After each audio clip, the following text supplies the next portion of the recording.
What's up, Eagles Nation? What's going on, NFL world? How you doing, Division Rivals? This is Steven Hyder with Gate City Sports Channel. The sports channel where the cerebral NFL fan comes for about 10 minutes of daily content. What's up, guys?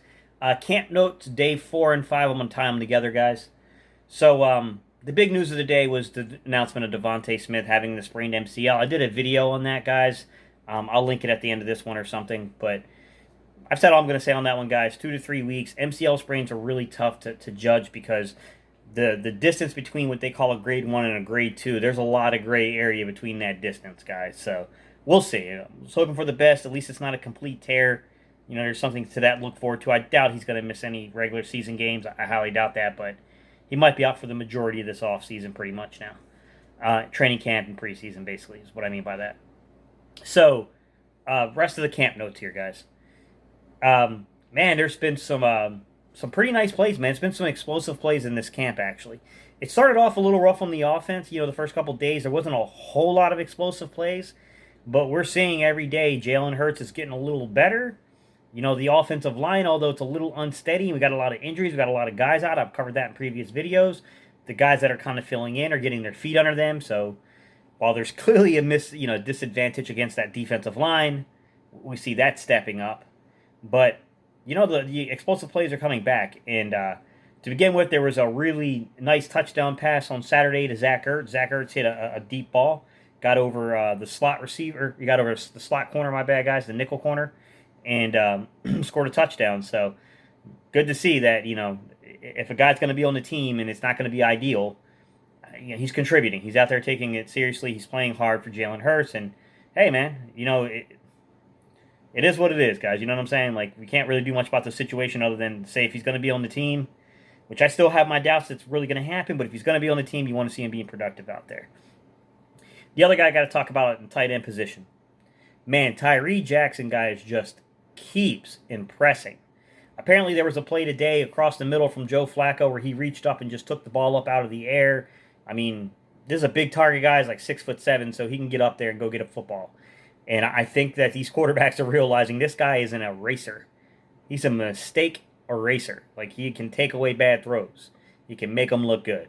So, Tyree Jackson, man, I got to tell you guys, generally speaking, you got to be careful getting too hyped on camp guys, but the physicality of this guy, I don't think it's going to just disappear once the pads go on. He's a big man, and I got to be honest with you guys, he's playing himself into what I think is an honest consideration. Doesn't mean he's on the roster or anything like that, guys. It means that he's probably going to certainly get looks, and there's going to be discussions about this young man making this football team. I feel pretty confident in saying that right now. Jalen Hurts is getting better and better every single practice, guys. Like I told you guys the first day, yes, the first day was a little rough, guys. There was no doubt about it. The first day of camp was really bad. But I said, look, man, guys got to knock off rust that first day. You could judge any quarterback on the first day. It's not going to look that good. They're not going to look like, you know, week 16 of themselves, guys. So, you know, today he had a really good throw out there on the sidelines to Fulgham. I will say that Jalen Hurts does work the outside numbers pretty well. He works the outside very well for a quarterback. That's not really the area where I think he needs to develop. I think it's more so across the middle.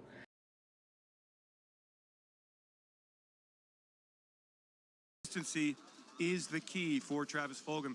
Got to do it every day during that playing time. There was a pretty misleading rumor that got spread around last year about his arm strength, and I think I knew what people were trying to say, but they were just really misquoting because I don't think they understand what arm talent, arm strength means. That, you know, part of an evaluation of a guy's arm talent is his arm strength, but arm strength is not always 100% congruent with arm talent. I think, you know, in my opinion, Jalen Hurts has the arm to hit 90 to 95% of any throws in the NFL. He's not going to be limited by arm strength and things like that, guys. And I think he's showing that in this camp, guys. I mean, he put a nice outside place ball for Fulgham on the sidelines, and then they missed on another opportunity for a touchdown to where maybe Hurts probably should have put a little more on it, but I think he was trying to leave it in an area that could be caught by Fulgham, and just Fulgham couldn't get around in time to make the catch. But slowly but surely, guys, we're seeing more and more development coming out of Jalen Hurts. I mean, yeah, I mean, I like what I'm seeing here, guys. I got to see it with pads on. I got to see it against an opponent. It's hard to judge these things without seeing that, but I really look forward to breaking down the preseason games for you guys. I'm going to go over every snap for you, show you what I'm seeing from the footwork, from the scheme, all that stuff. Now, mind you, The scheme will be very basic in preseason, guys. This is not going to be anything like the regular season games, but it will give us a lot more to talk about. I am excited for that.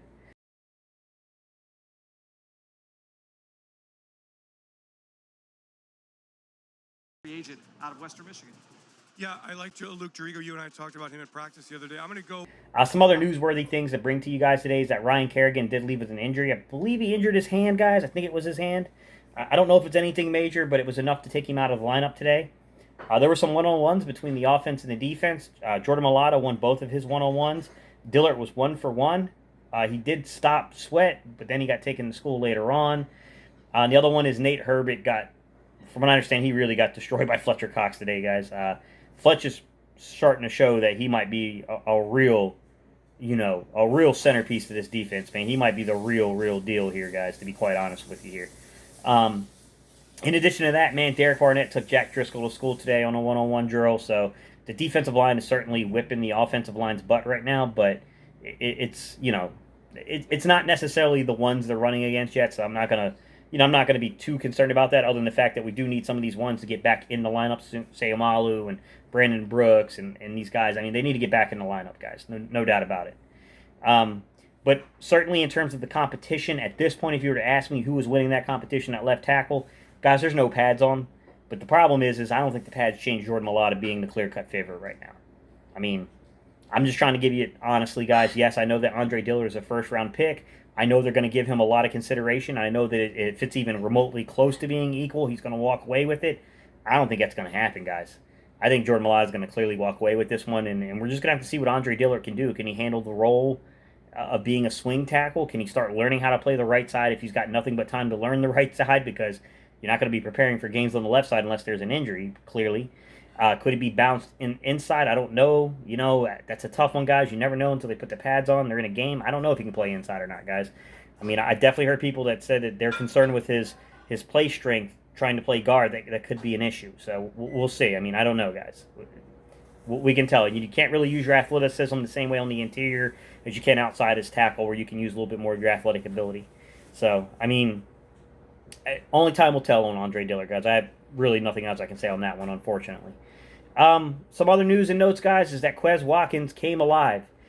Saturday, Quez Watkins hit a nice deep ball, apparently. Got a really good release and really made a nice play.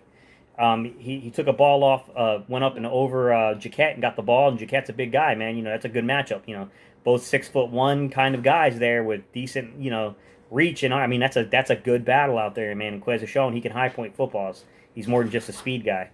So that's an important one. Then I think he hit like a little small, short little dump off pass and just, showed that elusive, quick burst that he has. So that's really interesting because right now the Eagles are really looking for answers on punt returner. And, Rager seems to be the clear-cut favorite. They still have Boston Scott back there fielding some punts. They have, Greg Ward Jr. still fielding punts. But they also have Kenneth Gainwell. But Kenneth Gainwell looks like he's a little overwhelmed with it. I don't know if he's ready for that yet. Long time left in camp, guys. I mean, he could be ready by the start of the season. But they also have Avonte Maddox back there. Quez Watkins, especially if Devontae Smith, if it gets to the point where we just can't rush this guy back, there's just no point in risking our first-round top 10 pick to an MCL. Like, just chill, let him heal fully. If Rager has to play a much larger role than we were expecting to start the year, maybe have Quez return punts. Get Quez the ball in unique ways like that. So that way you don't have to worry about making Jalen Rager susceptible to injury.